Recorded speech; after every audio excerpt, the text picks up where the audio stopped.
Hello, dear students. Good morning to all of you. Today is the lecture number 1 for class 11th. Sorry class 12 और chapter का नाम है बेटा आपके पास magnetism and matter.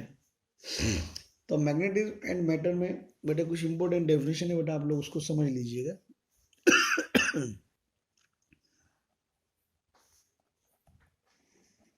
Some important definition, some important definitions. तो बेटा सबसे पहले आता है बेटे पोल ऑफ द मैग्नेट।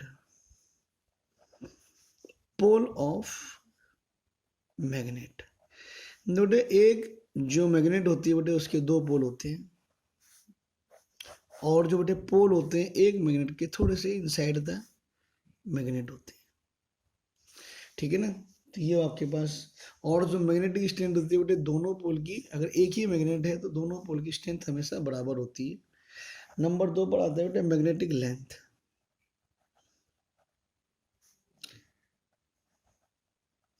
अब बेटे मैग्नेटिक लेंथ क्या आती है, पोल से पोल का जो डिस्टेंस होता है बेटे वो हम मैग्नेटिक लेंथ कहते हैं। जनरली इसको बेटे हम 2L से लिख लेते हैं।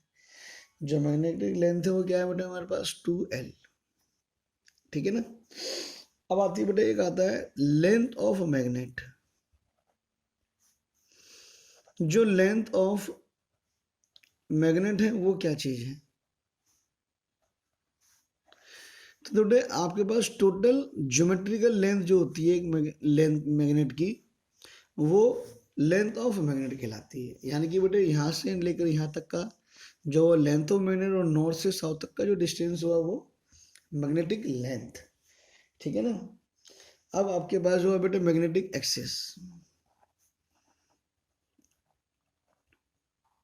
मैग्नेटिक एक्सिस एक पोल से पोल को मिलाकर जो लाइन लेफ्ट साइड में और राइट साइड में आगे बढ़ा दी जाती है बेटे वो कहलाता है मैग्नेटिक एक्सिस। एक होता है बेटे मैग्नेटिक इक्वेटर। जो मैग्नेटिक इक्वेटर है बेटे वो क्या होता है, आप जो लेंथ कोई सी भी लेंथ ले लो बेटे, चाहे आप मैग्नेट लेंथ ले लो चाहे लेंथ ऑफ मैग्नेट ले लो, इसका जस्ट हाफ करो बेटे, इसका सेंटर अगर वो है, इसको अगर आप परपेंडिकुलर लाइन ड्रा करते हैं तो बेटे ये जो कहलाता है बेटे ये क्या कहलाता है मैग्नेटिक, ये कहलाता है मैग्नेटिक इक्वेटर। फिर आता है बेटे uniform magnetic field. Uniform magnetic field बेटे मैग्नेटिक फील्ड को शो करने के कई तरीके होते हैं। अगर आप पेपर पर शो कर रहे हैं तो आपके पास अगर ये मैग्नेटिक फील्ड लाइंस एक दूसरे के पैरेलल हैं तो ये जो है यूनिफॉर्म मैग्नेटिक फील्ड ही है, लेकिन ये ऑन द पेपर है। अगर आप बेटे क्रॉस के सिंबल से शो करते हैं इस तरह से तो ये भी यूनिफॉर्म मैग्नेटिक फील्ड ही है, लेकिन ये इन टू द पेज है। यानी कि मैग्नेटिक यूनिफॉर्म मैग्नेटिक फील्ड है लेकिन इन टू द पेज। बट अगर मान लो मैग्नेटिक फील्ड कोई इन टू द पेज आपके पास ऐसे जा रही है मैग्नेटिक फील्ड अंदर की तरफ, तो देखो पेपर पर हम उसको शो नहीं कर सकते। एक मेथड बनाया, इसको रिप्रेजेंटेशन हम क्रॉस के सिंबल से रिप्रेजेंट करते हैं तो वो यूनिफॉर्म मैग्नेटिक फील्ड होता है, इन टू द पेज होता है। इसी प्रकार से अगर यूनिफॉर्म मैग्नेटिक फील्ड ऊपर की तरफ होता है बेटे उसको डॉट से शो करते हैं। तो यानी कि ये जो सिंबल होता है बेटे ये शो करता है कि ये यूनिफॉर्म मैग्नेटिक फील्ड तो है, लेकिन ये ऑन टू ये नहीं, ये ऑन द अपवर्ड साइड है, ठीक है ना। तो ये हुआ बेटा आपके पास।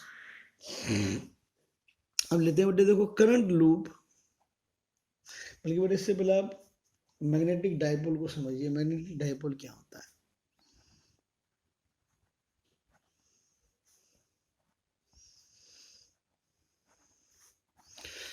वही बेटे जैसे इलेक्ट्रिक डाइपोल होता है तो हमारे पास बेटे ये भी जो मैंने आपकी फिगर बनाई ये भी बेटे एक मैग्नेटिक डाइपोल होता है। मैग्नेटिक डाइपोल क्या होता है, एक ऐसा अरेंजमेंट मैग्नेट का जिसके अंदर दो पोल हो, नॉर्थ पोल और साउथ पोल दोनों का मैग्नेटिक स्ट्रेंथ को जो डिनोट करा जाता है वो QM से शो करा जाता है। जो मैग्नेटिक स्ट्रेंथ होती है वो हम क्यू एम से शो करते हैं।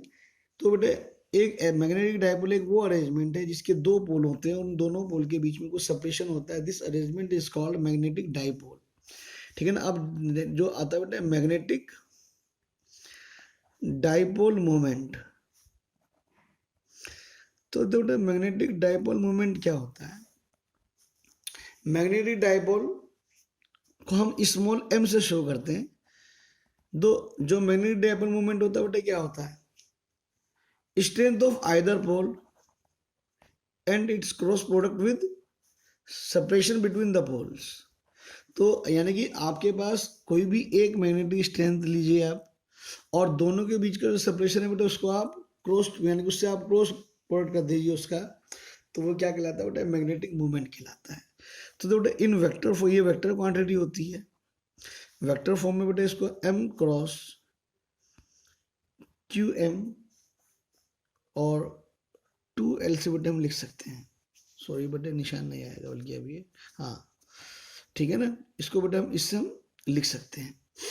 अब बेटे जो इसकी जो SI यूनिट होती है, जो इसकी SI यूनिट होती है वो होती है, यानी कि आप SI यूनिट जो समझ लो बेटे, SI यूनिट जो होती है वो एम्पियर मीटर स्क्वायर होती है, और बेटे इसकी यूनिट और होती है जूल पर टेस्ला भी होती है। ठीक है ना। This is the about magnetic dipole. अब बेटे एक बहुत छोटा सा टॉपिक बताकर आपको आज ये बेटे लेक्चर में यहाँ पर समाप्त कर दूंगा।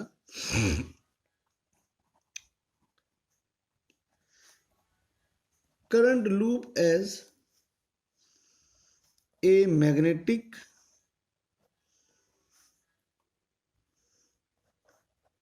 Dipole movement.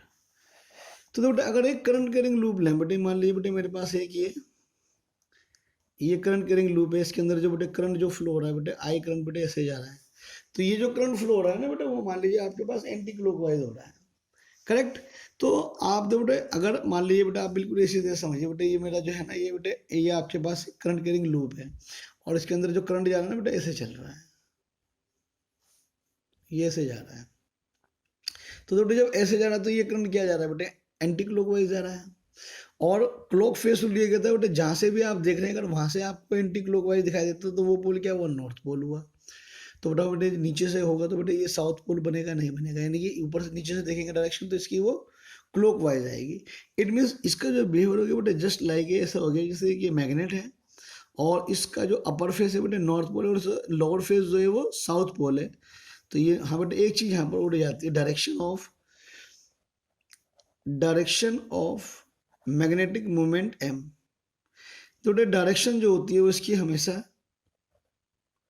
South to north pole की तरफ होती है। ये ध्यान रखना बहुत इंपॉर्टेंट है बेटा। ये एक मैग्नेटिक मोमेंट की डायरेक्शन जो होती है वो साउथ टू नॉर्थ पोल होती है।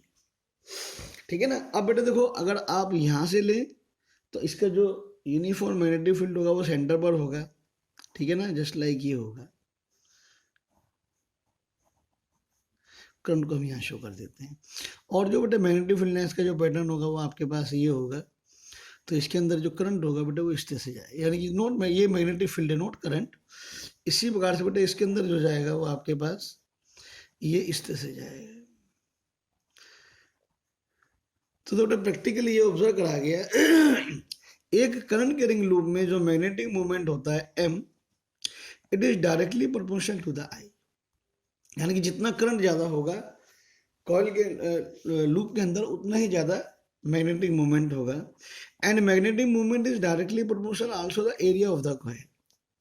यानी कि करंट जितना ज्यादा उतना मैग्नेटिक मूवमेंट ज्यादा होगा, एरिया जितना ज्यादा होगा उतना ही मैग्नेटिक मूवमेंट ज्यादा होगा। इन दोनों को अगर बेटा कंबाइन कर दे तो m proportional to I dot A आता है। अब यहाँ पर बेटा हम प्रोपोर्शनल सिंबल लगाते हैं तो k की वैल्यू एक साथ में आ जाती है। तो k इफ अगर मान लो बेटे ये कांस्टेंट की वैल्यू अगर मेरे पास 1 है तो m इजिकल टू क्या आ जाता है बेटे? I dot A। तो बेटे ये जो यूनिट आई है एम्पेयर मीटर पर स्क्वायर, वो यहाँ से आई है, तो इसकी यहाँ से यूनिट क्या बनती है बेटे? Ampere metre square. अगर मान लो बेटे तो सिंगल टर्न के लिए आया, फॉर एन टर्न अगर आप एन टर्न ले लेते हैं तो ये जो मैग्नेटिक मोमेंट हो जाता है वो m इजिकल टू एन आई ए हो जाता है। तो बेटे ये यहाँ पर टॉपिक खत्म करते हैं बेटा हम।